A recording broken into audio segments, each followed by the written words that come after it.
Hey, Bad Science here, and today I am back for episode number 28 of r/ProRevenge. We're literally in the last stretch of ProRevenge, and then soon we'll be moving on to Nuclear Revenge.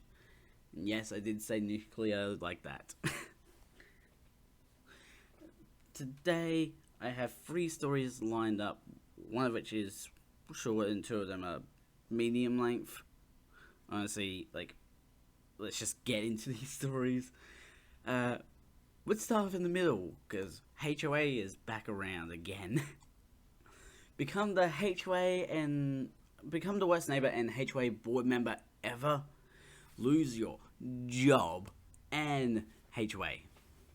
Let me start by saying, never purchase a house in a HOA. It is a complete mess that should be regulated and illegal. If I knew about HOAs when I bought my first home, I would never have bought my first home in one. Me and my wife purchased our first home when we were 24 and 25. We spent months looking at houses and areas and tried to find a forever home in a good district for potential future kids, etc. We finally found a perfect one at a decent price. At first, everything was great. Super nice neighborhood and decent neighbors. Well, a few months after buying the house, we rented an RV to go on a trip and parked it in the driveway for 3 days leading up to the trip to pack it and for me to learn how half the things in it worked. Well, this is when we learned that HOAs are completely crazy, and our neighbor was on the board of our local HOA. Within an hour of it being parked, he got home and stormed over demanding we remove it from his neighborhood, or he would have it towed and fine us for every hour it was there. Myself, being the average and normal person, told him kindly to fuck off and get out of my driveway, and told him if he returns, I will call the cops because he's screaming like a madman inches from my face. About 3 hours later, a big rig tow truck shows up, and he walks like he was a god and hands me a plain envelope with a letter inside that pretty much said, by order of the HOA, this RV is to be towed, and a fine of $1,500 for violating their rules. While Mr. Crazy board member might not listen to reason, the tow truck guy they found wasn't so fond of entering my driveway and towing a vehicle when I told him if he comes on the property, I'll call the cops.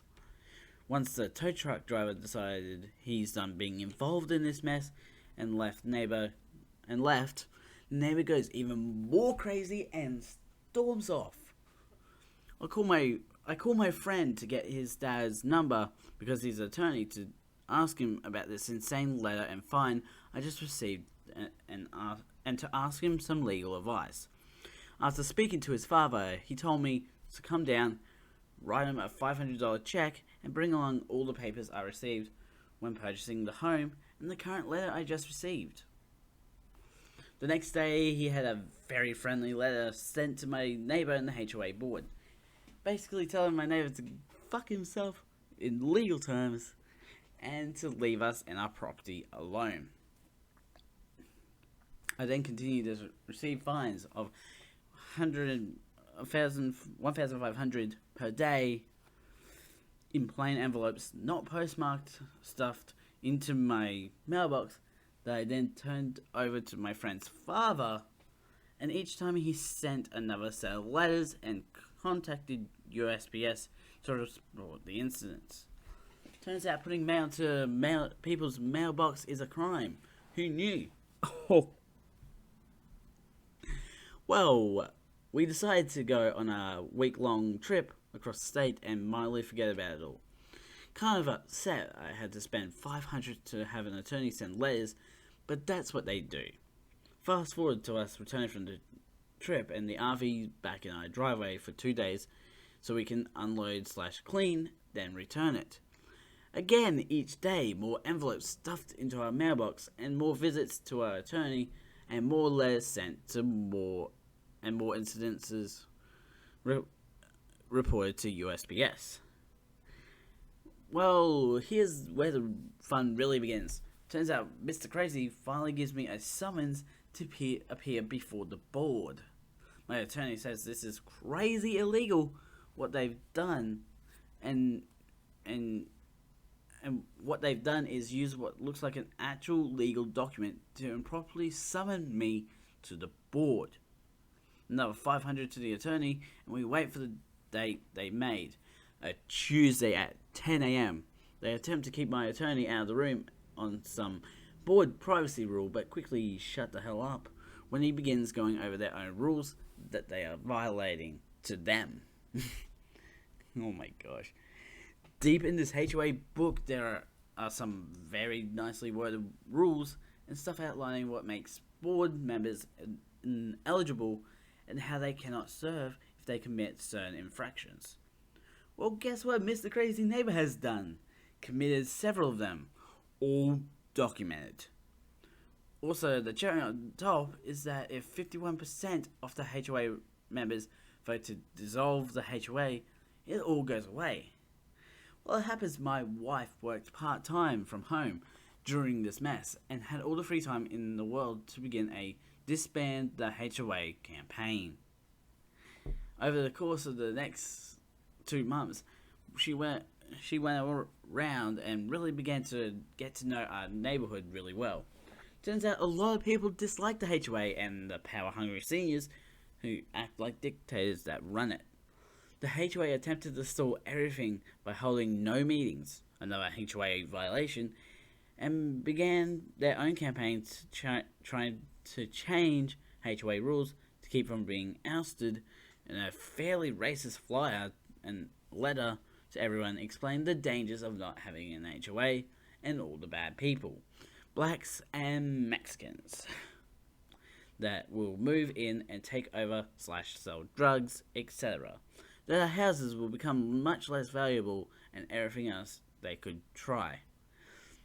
Turns out it's extremely fun to use someone's own rules against them. The neighborhood even started a fund that paid us back what it costs us to get the attorney started and the continued costs he had.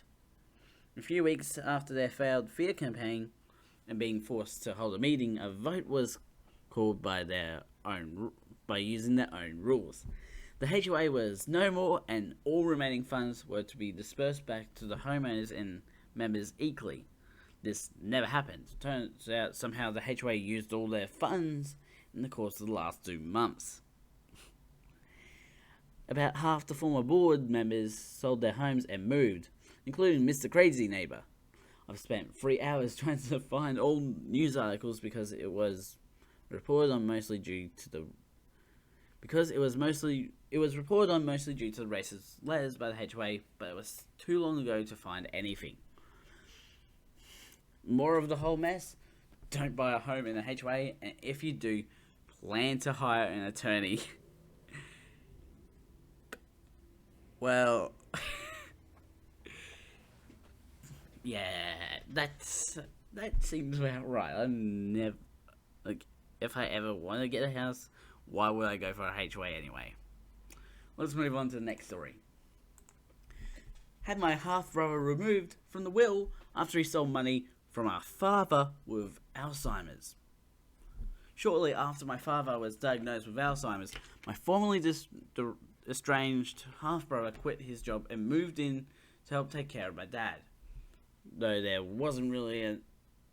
really wasn't enough money, it was agreed to pay him around $300 a week to make up for his missing income. During this time, my half-brother abruptly acquired a durable power of attorney and usurped medical and financial. My mother and father had separate financial lives. Decisions. Several documents relating to my dad's pension, which were now my half-brother's responsibility, were not turned in on time, resulting in my dad missing out on a one-time payment of $8,000 and lowering his pension payout by $300 per month. My half-brother then cleaned out my dad's remaining savings, about $3,000, not discovered until about a month later. 6 days later, our father hung himself in the basement.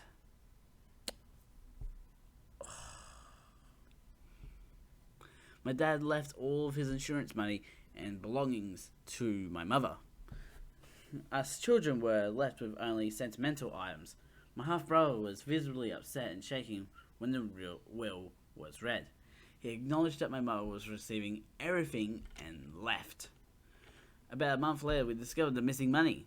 Though he broke no laws because he had power of attorney, we insisted he pay it back, even offered to later make payments over a 2-year period. He refused, and we have been no contact for 2 years now. Little did he know that he was in my mum's stepmother's will. He would receive half of what is currently a $250,000 estate. I suggested to my mother that she remove him from the will. She did, and I am now the sole beneficiary. He stole $300,000 at $3,000 now, only to lose out on $125,000 later. TLDR, half-brother stole $3,000 from sick father, only to be removed from the will and miss out on $125,000 later. It's funny how things work like that. It's like, you're gonna steal $3,000, you're not gonna get $125,000 later. Oh, I don't get why. Just the stuff that people do on this subreddit, it's a bit more, it's dumb.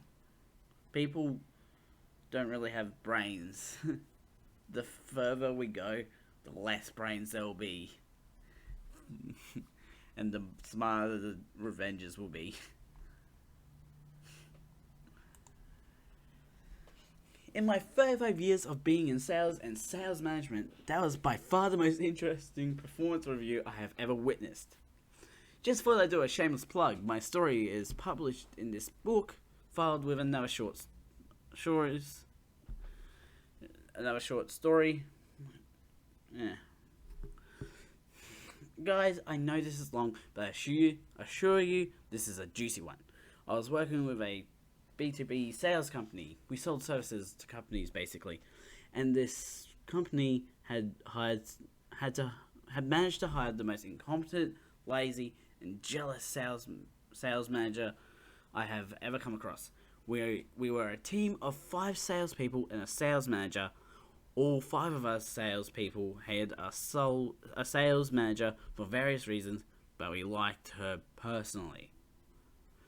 I was the top salesperson on the team. I was sitting at 170% of my yearly objective and was well on my way to President's Club.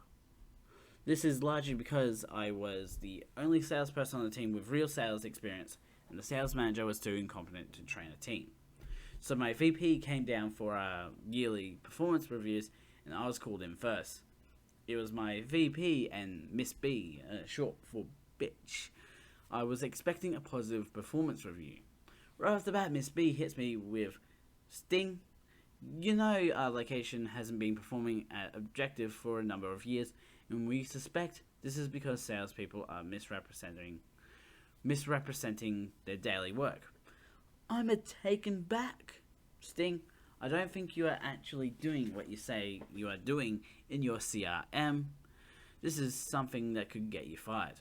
I looked at Miss B and I said, "Really?" She said, "Yeah." I hit her back with, "I'm shocked you decided to go this route." Miss B, with a confident smile, said, "We gotta do what it takes to get this location on objective." I said, "Alright, let's play a game. Miss B, pick a day, any day in the CRM, and let me prove to you that I went to all my appointments and did all my stops as recorded."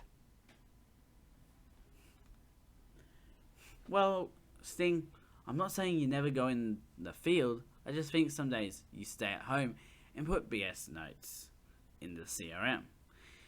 I said, "Miss B, pick a day, any day. Pick a day you think I lied about my sales activities. So Miss B picks a day. Now I'm smiling ear to ear, and I'm fucking heated right now. I notice the VP is smiling at me, and his head is slanted to one side. I suspected he knew Miss B was about to get absolutely fucking owned, and he was right. So she gives me the day, and I turn to the VP. Mr. VP, are you aware of how Android phones work? VP responds, enlighten me. I said, by default, Android has location services turned on, and in fact, Google will track where you went and when. Naturally, I carry my phone everywhere, so let's compare what Google says I did that day to what my CRM says. So I pull up my Google location services for that day, and surprise, surprise, is a match. Miss B is obviously very concerned at this point. I said, I'm actually quite enjoying this performance of you. Let's pick another day, Miss B. Miss B fires back. We don't need to do that. I turn to the VP. Mr. VP, would you mind picking a day? He says, sure, what about X, Y, Z? He pulls up my CRM. I pull up my location services for that day. Guess what? It's a match. Then I get ready to pull out the big guns. Mr. VP, do you remember company XYZ with a contract value of excess of $1 million that we lost recently? Yes, Sting, I remember. Apparently, competitor won them over on price. We can't win them all.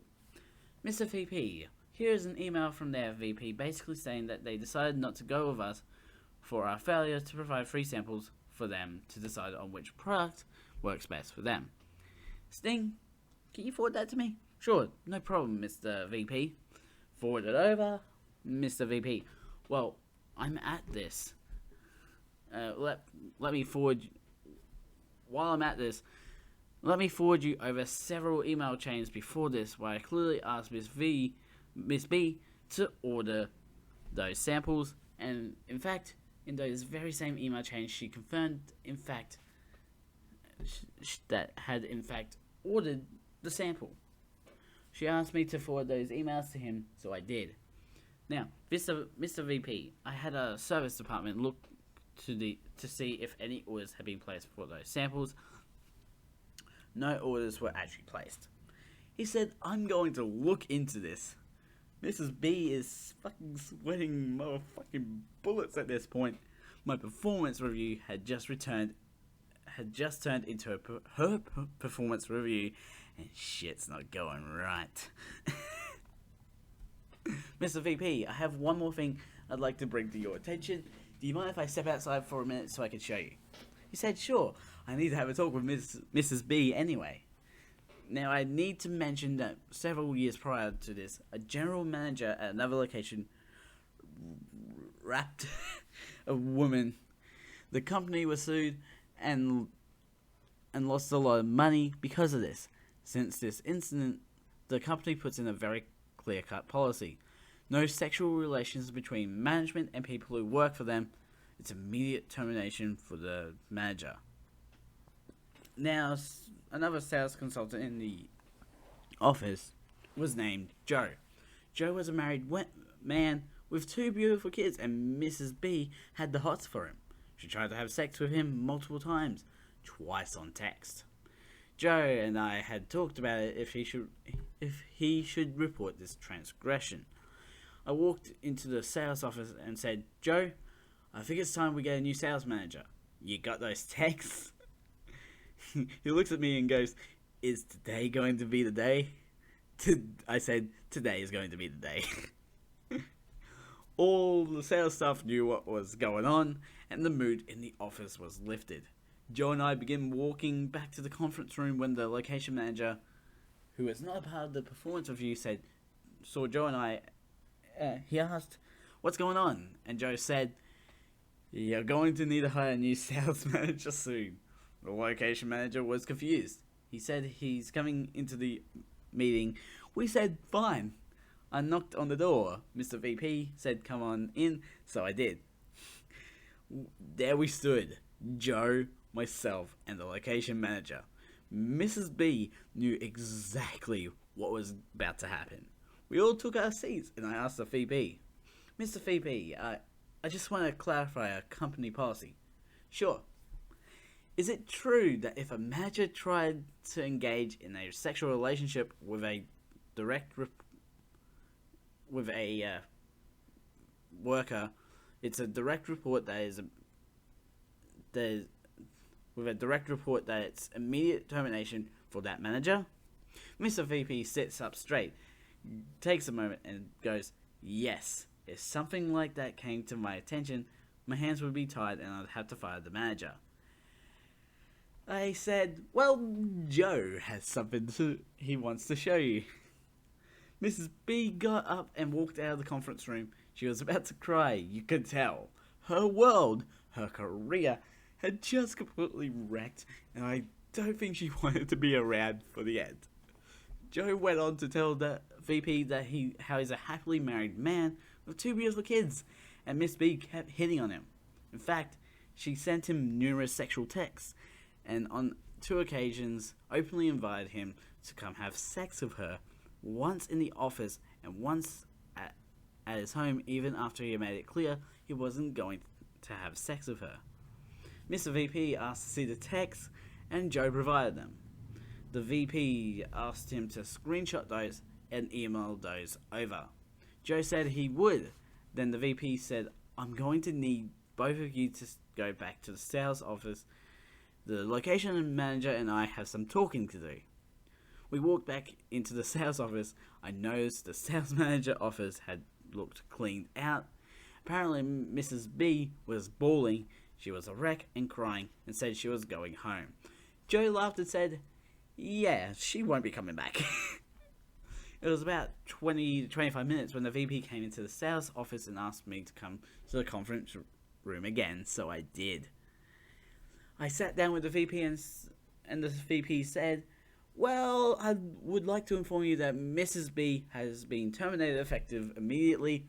With this being said, after your performance review and looking over your numbers, you are a top sales rep in this location, deserve nothing short of stellar remarks on your review, and you'll be getting that." I said, "Thank you. I do have one question." He said, "Sure, anything." "How do I apply for the new sales manager job that just opened up?" Mr. VP laughed and said, "You sure? You sure? You sure do? Do you like to strike while the iron is hot, don't you?" These sentences don't make sense to me.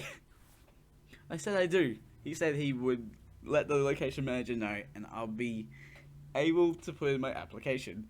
I thanked him and said, "No, thank you. In my 35 years of being in sales and sales management, that was by far the most interesting performance review I have ever witnessed."